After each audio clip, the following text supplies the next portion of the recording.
आदिदेव 1008 कैवल्य कमलापति श्री आदिनाथ भगवान की। देवादिदेव 1008 श्री श्रेयांसनाथ भगवान की। देवादिदेव 1008 वर्तमान शासन नायक महावीर भगवान की। परम पूज 108 आचार्य पिबर कंपनाचार्य आदि 700 महामुनिराजों की। परम पूज 108 श्री विष्णु कुमार महामुनिराज की। परम पूज 108 आचार्य प्रवर गुरुवर श्री विद्यासागर जी महामुनिराज की। 3 कम 9 करोड़ मुनिराजों की। बोले परम पूज मुनिवर शिक्षण विमल सागर जी महाराज की, मुनि संघ की। धर्म स्नेही भव्यात्माओं, 2 दिन से आप लोग यह रक्षाबंधन पर्व, जिसको सलूना पर्व भी कहते हैं, यह पर्व हमें अपने जीवन में प्रकाश देने वाले होते हैं और साथ साथ में एक अच्छी प्रेरणा भी देते हैं। इन पर्वों के माध्यम से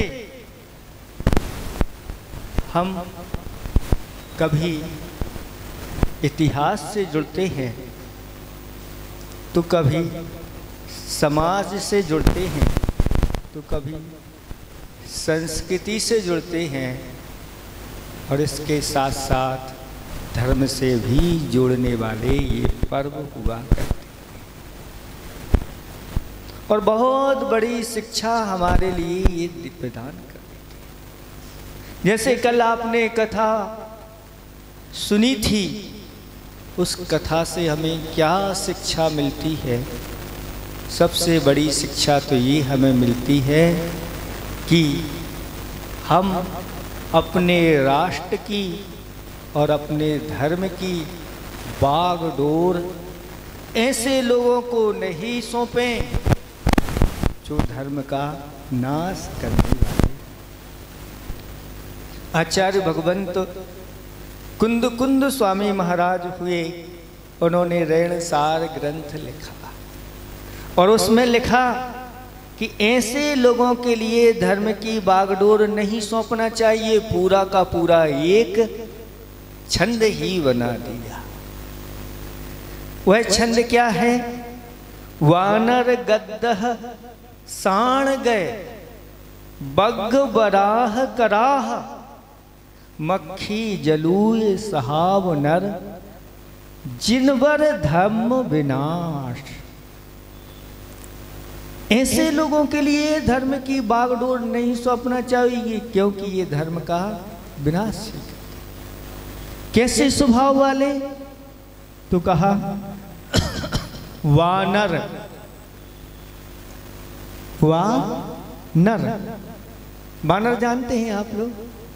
बंदर स्वभावी। बंदर जो होते हैं चंचल होते हैं और बंदर के लिए आप अगर तलवार हाथ में पकड़ा दो तो क्या होगा? कोई माला आदि पहना दो तो क्या होगा? चंचल व्यक्ति उन सब चीजों को नाश कर देते हैं, तोड़ देते हैं, नहस कर देते हैं। जिनके अंदर स्थिरता नहीं होती उनको धर्म की बागडोर नहीं सौंपना। फिर दूसरे नंबर पर रखा गद्दह, गधा, गधा, गधा स्वभावी जो होते हैं ऐसे लोगों को नहीं। ऐसा क्या होता है गधा? कहते हैं गधा पशु नाम चांडाला, पशुओं में चांडाल कहा। क्यों कहा? कि सारे पशु जो घास खाते हैं वह ऊपर ऊपर की घास खाते हैं, लेकिन गधा जड़ से उखाड़ करके खाता है। मतलब स्वयं खा जाता है, दूसरे को खाने को बचने ही नहीं देता। और जिनकी इस प्रकार से जड़ से उखाड़ने की रहती है, तो एक आप लोगों ने चित्र देखा होगा, लिस्याओं का चित्र। एक व्यक्ति ऐसा है जो उस वृक्ष को जड़ से उखाड़ करके ही ले जाने वाला है। इसका अर्थ होता है कि वह कृष्ण लिस्या वाला है, और कृष्ण लिस्या के परिणाम रखने वाले ऐसे लोगों के लिए धर्म नहीं सौंपना चाहिए। फिर इसके बाद आया है शान। शान का अर्थ होता है, ये प्राकृत में है, स्वान इसको बोलते हैं। स्वान यानी कुत्ता स्वभावी। कुत्ता का स्वभाव क्या होता है? आपको एक घटना हम बता देते हैं, सब जानते हैं। एक परिवार था और परिवार में माँ और एक बालक था, और वह जो बालक था उसको एक पिल्ला बहुत अच्छा लगा और उससे प्रेम भाव हो गया, और उसने उस बच्चे ने उस पिल्ले को पालन कर दिया और धीरे धीरे बड़ा हो गया। और एक दिन वह माँ से पूछने लगा कि माँ, सभी लोग अपने संतानों का नाम, पुत्र आदि का नाम शेर सिंह तो सुना है, अश्वसेन भी सुना है, आदि आदि गजराज, गजकुमार, गजराज आदि नाम सुने हुए हैं, लेकिन स्वान सिंह क्यों नहीं? किसी का नाम सुना है कि स्वान सिंह है? नहीं, स्वान के साथ सिंह जुड़ नहीं सकता है। इस प्रकार के नाम तो माँ कहती है, बेटा सुनो, स्वान सिंह इसलिए नहीं रखा क्योंकि यह जो स्वान होता है यह जाति द्रोही माना जाता है। ये अपने जो जाति वाले होते हैं उनके साथ प्रेम वात्सल्य, भैया व्यक्ति का भाव नहीं रखता। इसके कारण इसका किसी ने भी नाम पुरुष लोगों के लिए स्वान सिंह नहीं रखा। लेकिन फिर भी ऐसी प्रवृत्ति मनुष्यों में, स्वान जैसी प्रवृत्ति देखी जाती है। नाम भली न रखे, लेकिन यह मनुष्य भी वैसा ही काम करने लग जाता है। ये पर्व वात्सल्य पर्व है, और बात बात में अगर किसी को सल्य दी जाए तो वह वात्सल्य पर्व नहीं कहलाए। वात्सल्य होना चाहिए। वात्सल्य का अर्थ आगम में हृदय की उपमा उसको दी गई है। जैसे आपके शरीर के अंदर अगर हृदय नहीं है तो क्या होगा? कोई शून्य हो जाए। हृदय शून्य कहते तो पत्थर समान है। पत्थर दिल कह देते, पत्थर दिल, इनके पास किसी प्रकार की करुणा, प्रेम भाव आदि नहीं है। ऐसी स्थिति बन जाती है।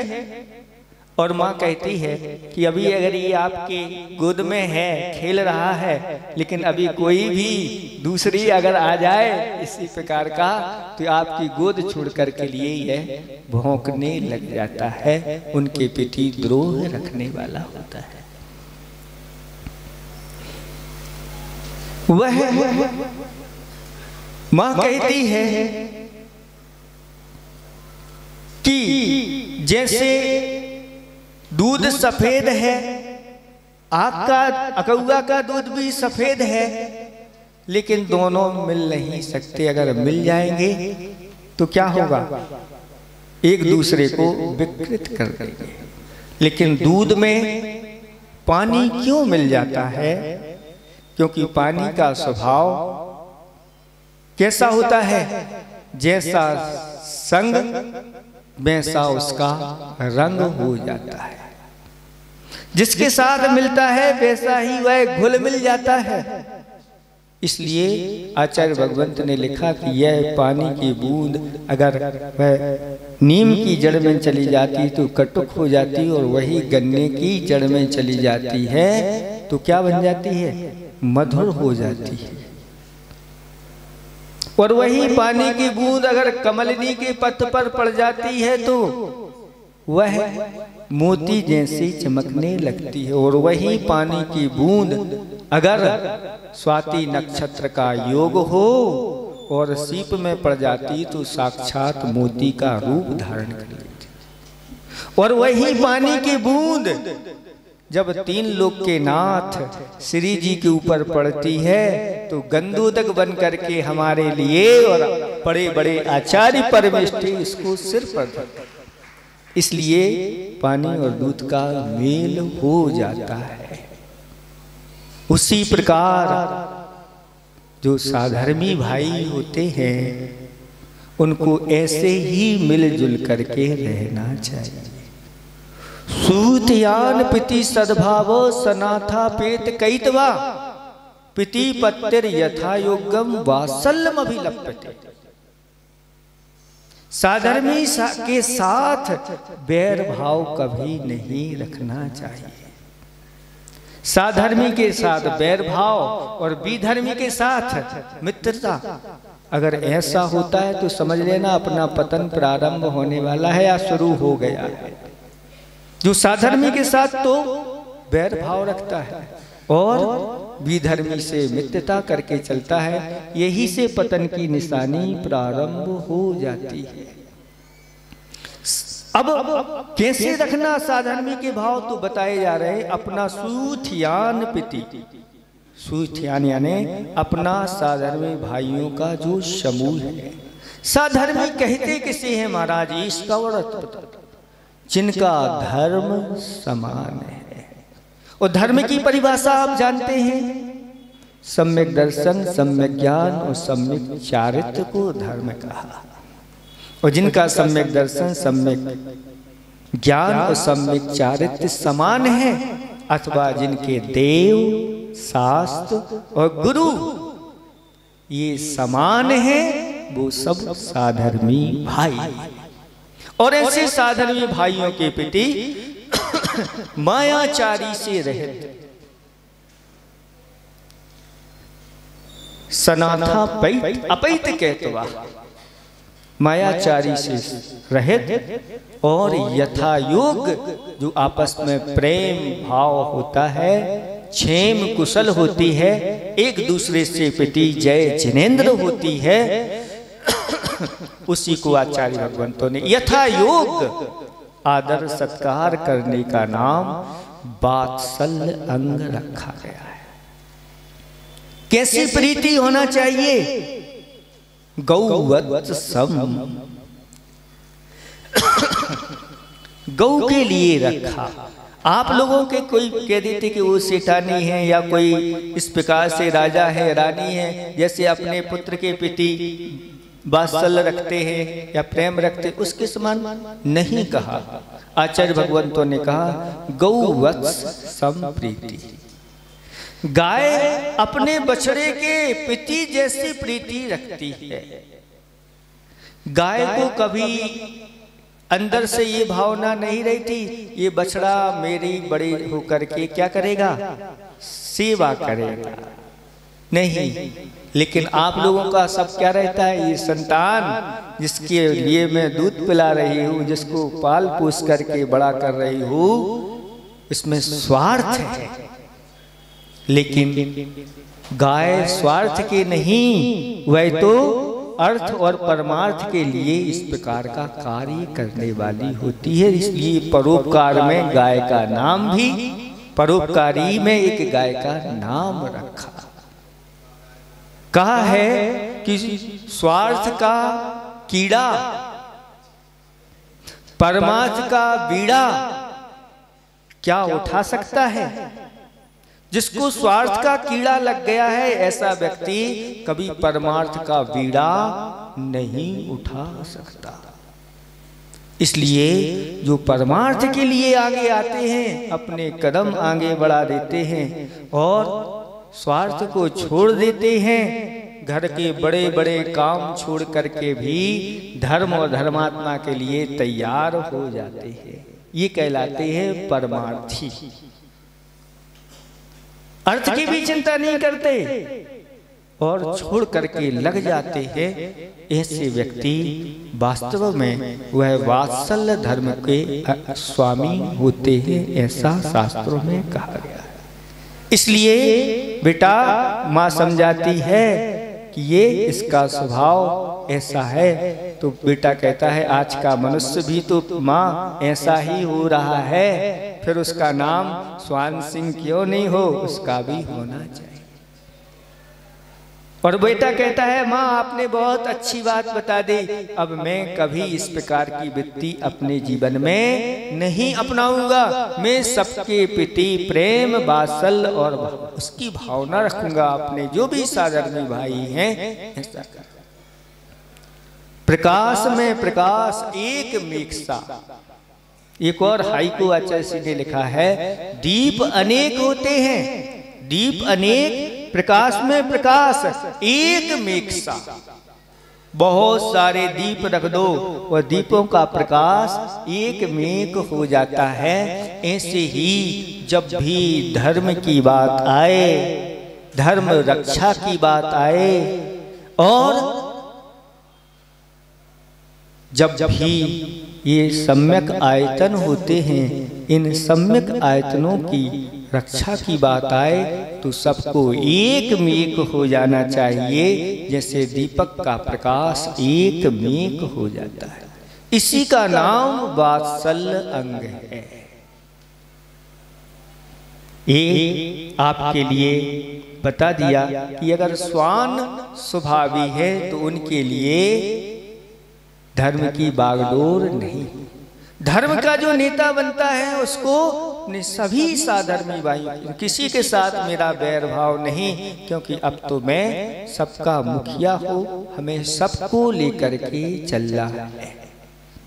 फिर इसके बाद आता है गए। गए माने हाथी होता है माने घोड़ा, और गए माने हाथी होता है गए ऐसा आता है। तो हाथी स्वभावी, हाथी स्वभावी का अर्थ होता है हाथी जब है ना, उसको कोई सामग्री खाने के लिए देते हैं और दूसरी चीजें देते हैं, सबको मिला करके वह खाने वाला होता है। अथवा हाथी के लिए अभिमान भी उसके लिए रखा है। हाथी कैसा होता है? अभिमानी होता है। कहते हैं जो अभिमान करते हैं उच्च पदों पर रह करके, वो आगे जाकर के हाथी की पर्याय को प्राप्त हो जाते हैं। वो झुकते नहीं किसी के सामने, देवशास्त्र गुरु के सामने झुकते नहीं। तो कर्म कहता है ठीक है तू झुकता नहीं, अब तुझे ऐसी पर्याय मिलेगी कि जीवन पर्यंत झुकी ही रहेगी। नाक रगड़ता रहता है धरती से और बताता रहता है कि हे बब्बात्माओं, आप लोग इस प्रकार का अभिमान नहीं करना, मैंने तो कर लिया। ऐसे अभिमानी स्वामी को भी धर्म की बागडोर नहीं सौंपना। और बग्ग बराह कराह। बग्ग माने बाघ स्वभावी। बाघ कैसा होता है? तो बहुत क्रूर होता है, क्रोधी होता है। ऐसा क्रूर और क्रोधी स्वभावी जो हो उसको भी धर्म की बागडोर। बहुत अच्छी चीजें बता रहे हैं आचार्य परमेष्ठी के अनुसार बताते हैं, हम अपनी तरफ से नहीं बता रहे। आप लोग अच्छी तरह से देखना और आगे जब भी धर्म का मुखिया बनाओ तो ऐसे लोगों को सबसे आगे कर देना जिनके पास इस प्रकार की चीजें नहीं हैं और धर्मात्मा हैं और धर्म के लिए हमेशा तैयार रहते हैं। ऐसे लोग बग्ग बराह जो अधिक क्रोधी है, बात बात पर क्रोध करने वाले, वो बग्ग स्वामी। बराह है और कराह है। बराह माने, बराह मान होता है सूकर, है ना? सूकर, सूकर स्वभावी का अर्थ होता है जैसे सूकर होता है वह निंद वस्तुओं का सेवन करता है, ऐसा अगर वह धर्म की बागडोर निंद वस्तुओं का सेवन करने वाले को सौंप दी तो नहीं, व्यसन करने वालों को कभी धर्म का अधिकारी व्यसनी को नहीं बनाना, नहीं तो सब गड़बड़ हो जाएगा। ऐसी निंद वस्तुओं का जो सेवन करता है वह निंदकारियों का सेवन करता है, उसको नहीं बनाना। और कराह का अर्थ होता है कच्छप स्वभावी। कछुआ स्वाभाविक, मतलब क्या अर्थ निकालोगे? कच्छप जो होता है उसकी पीठ इतनी पक्की होती है कि आप डंडा भी मारो तो भी उसको कोई असर नहीं पड़ता। ऐसे लोग अगर लेके आओ जिन्हें कुछ भी कहते रहो, असर ही नहीं पड़ना, कुछ करना ही नहीं, ऐसे को आगे नहीं करना भैया। और मक्खी जलूह सहावत, मक्खी का अर्थ होता है माखी गुड़ में गड़ रही, पंख रही लपटाए, हाथ मले और सिर धुने, लालच बुरी बला। लालची व्यक्ति को कभी भी धर्म का अधिकारी नहीं बनाना। लालच के कारण से वह सब जोड़ता चला जाएगा, कुछ भी दान नहीं करेगा, ना खर्च करेगा, ना किसी प्रकार से धर्म की उसके द्वारा प्रभावना नहीं होगी। लालची व्यक्ति जोड़ता ही जोड़ता जाए, नहीं, जोड़ने के साथ साथ खर्च भी करना है और धर्म की बड़ी प्रभावना करना है, वही कर सकता है। मक्खी स्वभाव वाले के लिए नहीं, लालची व्यक्ति को। और जलूह का अर्थ होता है गोंच। गोंच स्वभावी जो होता है, जो हमेशा हमेशा बुराइयां ही ग्रहण करता है, अच्छाइयां नहीं करता, ऐसे व्यक्ति धर्म के विनाशक, जिन धर्म के विनाशक होते हैं। इसलिए कल आपको जो कथा सुनाई थी कि ऐसे व्यक्तियों को राज्य की या धर्म की बागडोर अपने जीवन में नहीं सौंपना। और जो इस प्रकार के लोगों को नहीं सौंपते उनका धर्म सुरक्षित है। और साथ साथ में हमें क्या करना? तो साधर्मी भाइयों की रक्षा करना। उसके लिए ये देखो, आप के लिए 5 परमेष्टि मिले हैं। और ये 5 परमेष्टि क्या हैं? इनको परम गुरु कहा है। ये पंच गुरु ही नहीं, महागुरु या परम गुरु हैं। ये परम आप के पिता होते हैं कि नहीं होते? होते हैं। लेकिन परम पिता कौन कहलाते हैं? परमात्मा पंच परमेष्टि परम पिता भी हैं। और आपके भाई होते कि नहीं होते? होते हैं। भाई हैं तो परम भाई भी होते होंगे। बंधु, परम बंधु, परम भाई, परम पिता, परम गुरु, परम परमात्मा, ये सब पंच परमेष्टि हैं। उन पंच परमेष्टि को जो इस प्रकार से मान करके सर्वप्रथम उनका आदर सत्कार आदि करते हैं, वास्तव में वही रक्षाबंधन पर्व सही रूप से मनाते हैं। इसलिए हमने कहा था कि पहली राखी किसकी? अरहंत भैया की। और अरहंत भैया कौन से भैया हैं? सबसे बड़े भैया हैं। सबसे बड़े भैया कौन हैं? अरहंत भैया हैं। फिर उसके बाद मंजले गंजले आदि आदि, हम लोग तो सबसे छोटे भैया हैं, क्योंकि साधु परमेष्टि 5वें नंबर के पर्व। तो आचार्य भगवंतों ने कहा कि जो सबसे पहले इन अरहंत आदियों की आराधना करता है, फिर संसार के कार्य करता है, उसके लिए कहना ही क्या, उसके साथ पंच परमेष्टि हमेशा रहते हैं। अरहंत भैया की कथा तो आप लोगों ने सबने सुनी ही है? सबने सुनी है कि नहीं?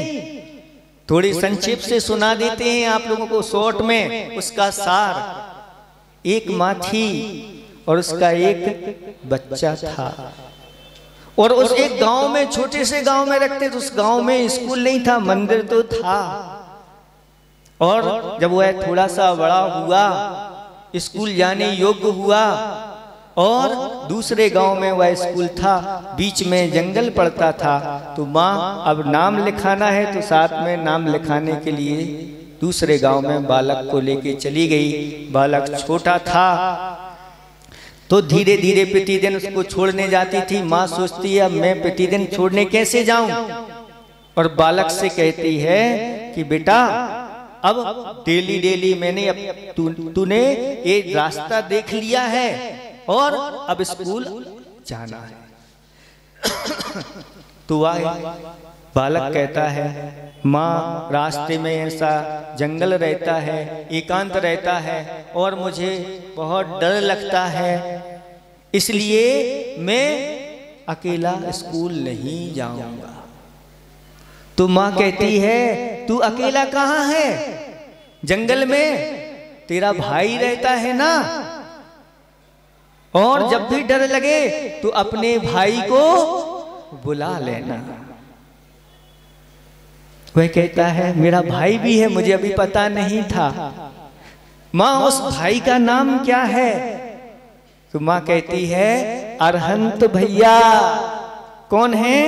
अरहंत भैया। जब भी डर लगे अरहंत भैया को पुकार लेना। ऐसा कह दिया और उसको स्कूल भेज दिया। अब माँ कहती है कि मैंने कह तो दिया लेकिन है नहीं। तुरंत वह माँ गई मंदिर में और मंदिर में भगवान के दर्शन करते हुए भगवान से कहती है, हे भगवान, आप ही मेरी शरण हैं और मैंने कह दिया है उस बालक के लिए कि जब भी डर लगे अरहंत भैया को पुकार लेना। हे प्रभु, हे अरहंत भैया, आप उसकी रक्षा करना। ऐसी भावना करके वह घर आ जाती है और बालक जैसे ही जंगल में पहुंचता है और उसको डर लगता है और जैसे ही डर लगता है वह पुकारने लगता है, अरहंत भैया, अरहंत भैया, आप कहाँ हैं? जल्दी आओ, मुझे डर लग रहा है, जल्दी आओ, मुझे डर लग रहा है। जंगल में और कोई नहीं है, इसकी आवाज ही घूम रही है, अरहंत भैया, अरहंत भैया, अरहंत भैया। और देखते हैं कि वहां से एक पुरुषाकार आकृति आती है और उस बालक को जंगल से पार करा के स्कूल पहुंचा देती है। अब प्रतिदिन का ऐसा ही कार्य होने लगा। अरहंत भैया आते स्कूल में। एक दिन क्या हुआ, मास्टर साहब ने कह दिया कि सब बालकों के लिए कुछ ना कुछ खाने की सामग्री लेकर के घर से आना है और यहाँ पर सबको एक दूसरे को दावत आदि करता है। अब घर पहुंचता है लेकिन गरीब था वह बालक, घर में ऐसी कोई चीज नहीं थी कि क्या भेजें। तो माँ कहती है कि बेटा जा, तेरे अरहंत भैया है ना, उनसे मांग लेना। देखो कैसी श्रद्धा, ऐसी श्रद्धा जब बलवती हो जाती है पंच परमेष्टि के प्रति, देर नहीं लगती, सारे कार्य उसके सिद्ध होते चले जाते। और वह जैसे ही जंगल में पहुंचता है और अरहंत भैया को पुकारता है और अरहंत भैया से कहता है कि अरहंत भैया, मुझे सामग्री चाहिए है। आज वहां सब दावत है, सभी बालक कुछ ना कुछ लेकर के आ रहे हैं। अरहंत भैया ने कहा कि जाओ उस वृक्ष के नीचे एक दोना बना करके रख देना और जो उसमें हो ले जाना।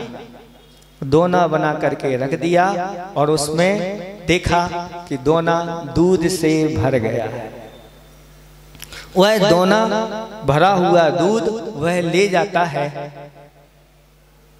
और सब लोगों को देखता है, सब अच्छी अच्छी चीजें लेकर के आए हैं और इसके दोने भर दूध को देखते हैं तो कहते हैं ये क्या है? ये तो किसी के एक के लिए ही पूरा काम आ सकता है या ज्यादा नहीं हो सकता। लेकिन जैसे ही उसने जहां सबके दोने रखे थे और एक का दोना भरा, उसका दोना ज्यों का त्यों भरा, दूसरे का दोना भी भर दिया। ऐसे करते हुए सबके दोने दूध से भर गए और सभी लोग देखते रह गए। ये है, ये क्या हो गया? ऐसा अतिशय तो मैंने कहीं देखा नहीं। वास्तव में जो ऐसे पंच परमेष्टि के लिए समर्पित होकर के चलते हैं वह अरहंत भैया क्या, पंच परमेष्टि उनकी हमेशा रक्षा करने वाले होते हैं। इस प्रकार की भावना इन पर्वों के दिन करना चाहिए। भगवान पंच परमेष्टि, भगवान मुझे ऐसी शक्ति प्रदान करना कि मैं हमेशा हमेशा अपने साधर्मियों के प्रति वात्सल्य और प्रभावना में सबसे आगे बना रहूं। कहा है किसी ने कि जो गिरते को संभाले वह सहारा है, जो डूबते को उबारे वह किनारा है। सुख में सभी लिपटे रहते हैं साथ में, लेकिन दुख में जो साथ दे वही हमारा है। और दुख में साथ देने वाला यह धर्म ही होता है और धर्मात्मा ही होते हैं जो ऐसे समय में काम आ जाते हैं और बड़े बड़े कार्य सिद्ध कर देते हैं। इसलिए आप लोग जब भी ऐसे कोई कार्य होते हैं सबसे पहले धर्म के लिए समर्पित, इसलिए पहली राखी अरहंत भैया की, बाद दूजी बाद में, और पहला लाडू अरहंत भैया का चढ़ा के खाओ। मतलब चढ़ा के वही चढ़ा हुआ नहीं खाना, वो तो निर्माल्य की कोटि में आता है। लेकिन जो अरहंत भैया को, पंच परमेष्टि को आदि आदि अष्टद्रव्य लाडू आदि चढ़ा करके फिर घर जा करके अपने भाइयों को राखी आदि बांधते हैं और लाडू आदि खिलाते हैं, स्वयं खाते हैं, वो इस भाव में भी सुखी रहते हैं और पर भाव में भी सुखी रहते हैं। ये पर्व अपने आप में बहुत बड़ी शिक्षा देने वाला है। सिर्फ खाने पीने, सिर्फ अच्छे अच्छे वस्त्र पहनने या सिर्फ धन कमाने के लिए ये पर्व नहीं आते। ये पर्व हमारे जीवन को परिवर्तन करने के लिए आते हैं। और अगर आपका यह जीवन परिवर्तन होता है तो फिर कहना ही क्या है। आप लोगों के लिए जब हम यहाँ पर आए थे और मंगलाचरण के रूप में आपने सिद्ध चक्र विधान किया था, और हमने ये कहा था कि आप लोगों ने सिद्ध चक्र विधान से ही मंगलाचरण किया है, आपका यह चातुर्मास बहुत मांगलिक होगा, आपके लिए बहुत सारी चीजों का लाभ मिलेगा। और उस समय ये भी बताया था आप लोगों के लिए कि देखो कुछ लोग ऐसे होते हैं जिनके अंदर भावना तो होती है कि मुझे भी अपने परिवार के द्वारा एक सिद्ध चक्र कराना है, लेकिन उनकी इस प्रकार की शक्ति नहीं होती कराने की।